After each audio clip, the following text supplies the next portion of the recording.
period, that will transform this country more than Obamacare.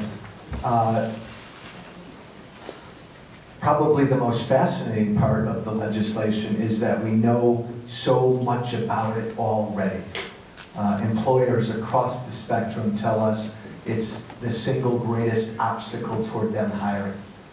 There are 20 to 24 new taxes in this bill that will impact companies and individuals. It will, if you think Medicare's in trouble right now, you haven't seen anything yet. It will be an entitlement that will make Medicare look small. It will forever change. We don't talk about this enough.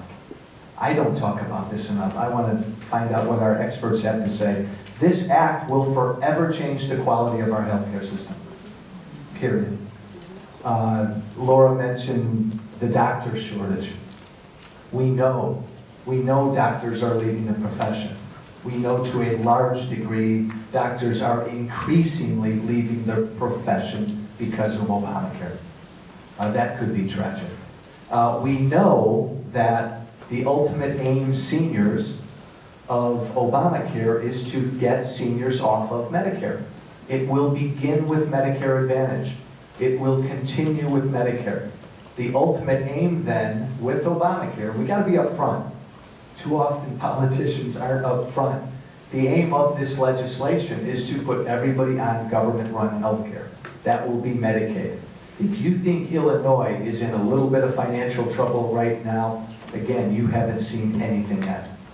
And it will, final piece of this act, this piece of legislation is, it will forever change religious freedom in this country. Forever change religious freedom in this country unless we do something about it. Let me just say this. This was the issue in the 2010 elections.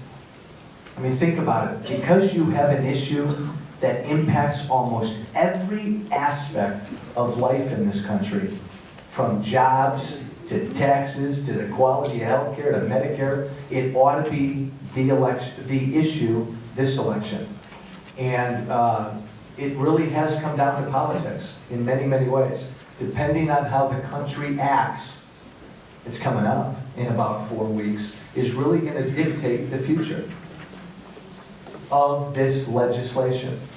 In many ways, and you know where everybody stands on this, in many ways, if Republicans don't control Washington and Mitt Romney doesn't become president, we may never, ever, ever repeal this legislation.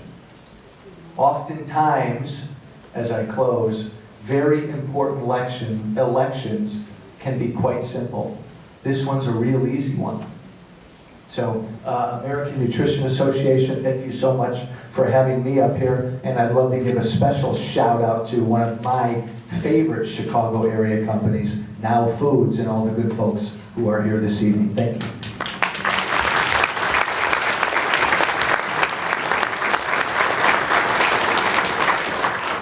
Thank you very much, Congressman Walsh. Next, we'll hear from